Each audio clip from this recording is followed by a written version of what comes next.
individual rights in Europe. We do two main things. We give advice to EU migrants on their day-to-day rights, and we take cases on behalf of individuals who want to take their case to Strasbourg, which is the European Court of Human Rights. I thought I'd briefly lay out what I thought my group would talk about.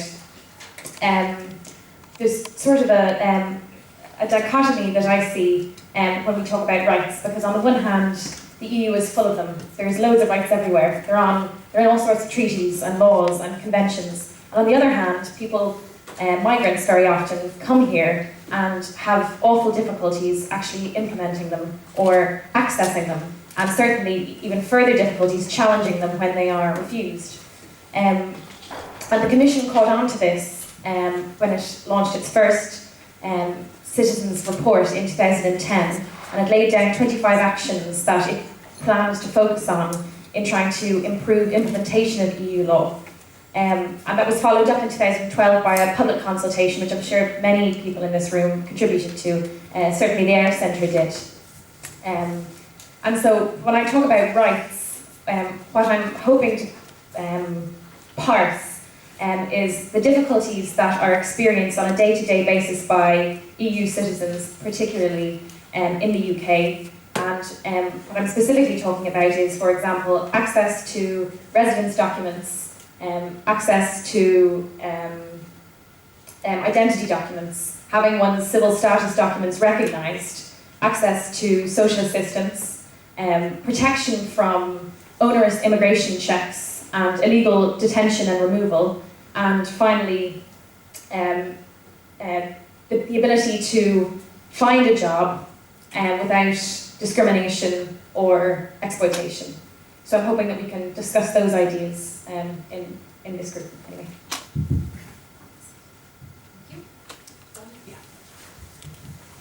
Hello, my name's Don Flynn. I'm from the Migrants' Rights Network, which is a UK network of migrants, groups and groups supporting migrants across the country.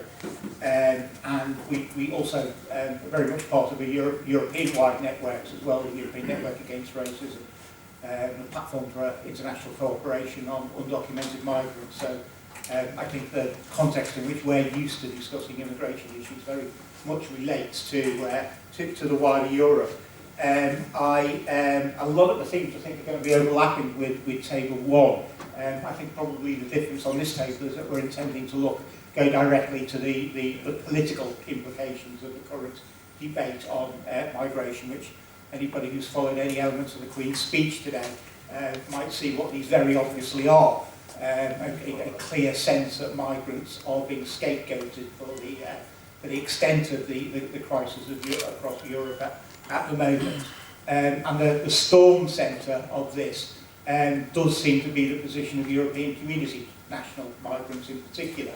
Over the course of the remaining months of this year, as we get closer to the end of the year, in January 2014, we're going to see increasing focus on the position of the new accession migrants from Bulgaria and Romania. That is going to be leading into a discourse in which the right wing endeavours to strengthen itself in public opinion, with UKIP and the Conservative Party vying for that role. It's going to lead to the European Parliament elections in 2014, and beyond that, the general election.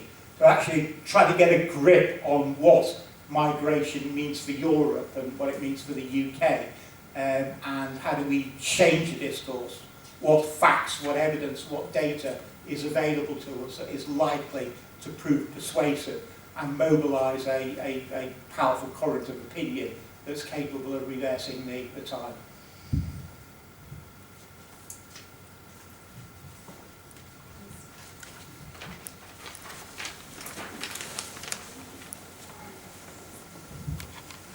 Hi, I'm Netta. I'm from the British Youth Council.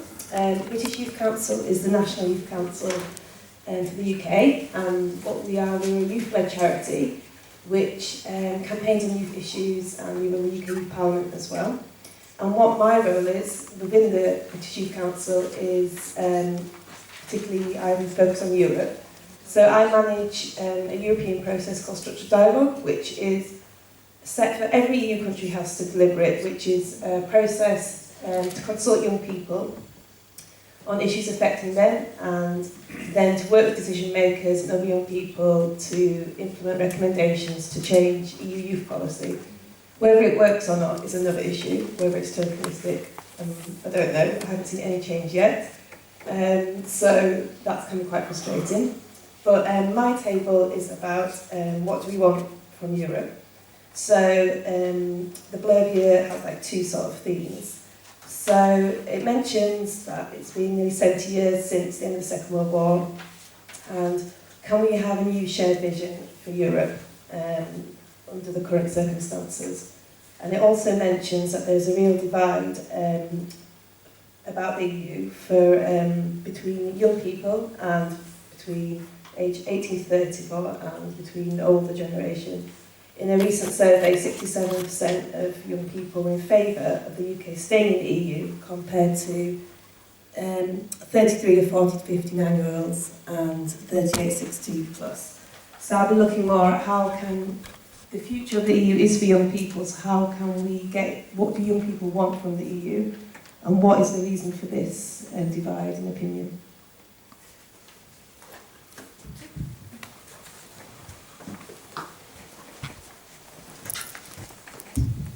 Hi everyone, my name is Jonathan Bergwell. I work for the London-based think tank called Demos. Those of you who are unfamiliar with Demos, we are a public education charity. We're political but not party political. We do research on a wide range of different social policy issues, both in Britain and in Europe more generally. I've been working on a project that's been looking at how we can measure democracy within EU member states, and how we can, or how the EU in particular, can prevent countries from backsliding on democratic commitments. So that's the kind of work we've been doing. The discussion on my table will focus a bit on that, but essentially it's how do we create a more democratic EU. I think a lot is made by critics of the EU, of the so-called democratic deficit, the kind of unaccountability of the Commission, the weakness of Parliament, the low turnout in EU elections. But I think a lot of those criticisms are overblown, and I think obviously there have been initiatives in recent years to strengthen transparency and democratic accountability. So we're going to speak about, at this table, how you can balance the different powers within the institutions of the European Union to make sure that they're more democratic and accountable. How you can build more grassroots initiatives to make the European Union more democratic from the bottom up. And then also some of the issues that I've been looking at, and part of my research, is what is the role for the EU in making sure that EU member states are continuing on a progression towards greater democracy? How does the EU prevent states from backsliding on democratic commitments more effectively? So those are the issues we'll discuss on my table.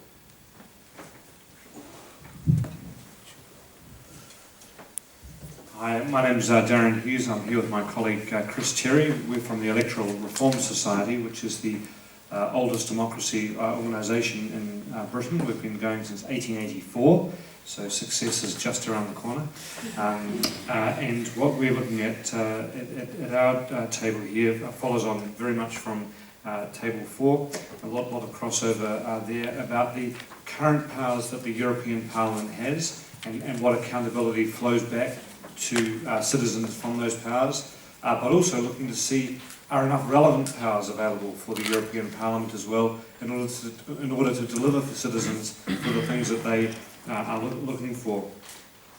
We're also very interested in the democracy gap question, particularly in the UK, where voter turnout has fallen to a little over a third, and every expectation that that will continue to fall. We've had some very low turnout at public elections in the UK recently, and that in itself creates a real legitimacy question about the people who get elected to these positions and the ability of these organisations to be able to deliver for people. So what things might boost turnout, what things might encourage people to feel more of a connection to the institutions that they may not feel at the moment, and whether or not there are areas of democratic governance that can be improved. There's also some practical questions about the kind of voting systems that get used to choose, for example, the MEPs next year when the European elections come on, and then how, once the vote has taken place, how can the connections be kept in between time in those years where people have the power and the responsibility to be MEPs,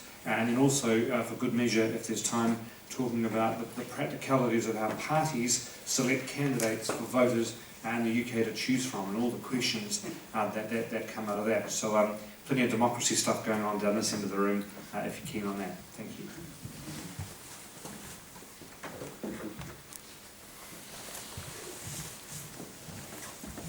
Thank you very much. My name is Matt Ryan. In my day job, I'm a lecturer in politics at the University of Southampton. I specialise in participatory politics. I've been asked here tonight because I collaborate on a very large project called Participedia.net. If you haven't been on www.participedia.net, please go on and have a look at it. Basically, short story, for about 30 or 40 years, academics have been very interested in big problem with democracy. Certain important groups don't participate in elections ever. Maybe electoral reform is one solution to that.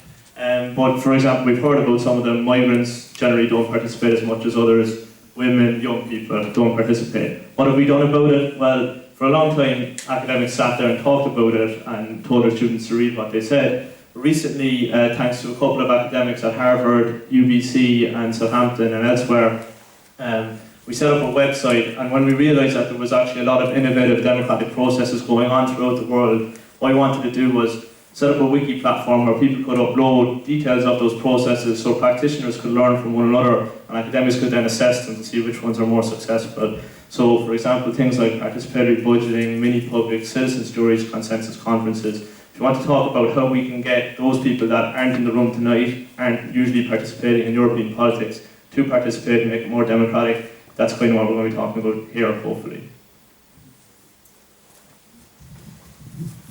Hi, good evening. I'm Anna Deserto from European Alternatives, and I'm also coordinating the European campaign for the European Citizens Initiative for Media Pluralism. Our table will focus on this modern participatory democracy tool and the opportunities and also obstacles that we encountered the first year in force of its very existence, since April last year, 2012, and what we can do to take the most of this opportunity and how it can be improved. We have also the opportunity to have the experience of Bruno Kaufmann from the IRI Institute, and he's author of several studies and articles about the Citizens Initiative. You can just add a few words. Thank you very much, Anna. I will assist you a little bit in this table. I'm Bruno Kaufmann. I'm from the north of Sweden, where I'm a member of a local government.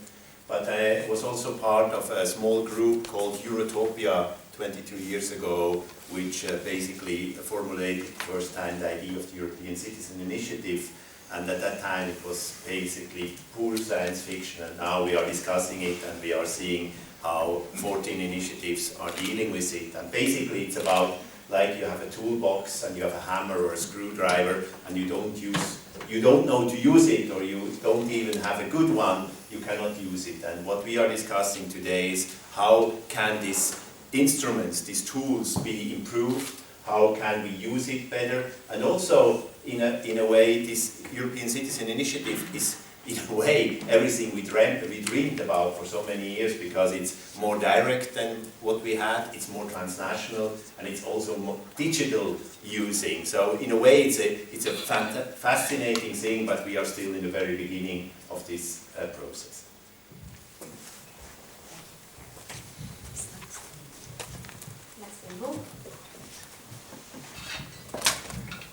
Good evening, my name is Ivan. I work for a website called One Europe, which aims to stimulate debates on Europe, as well as an organization called the Churchill Group, which is a network of pro-European societies and organizations in the UK.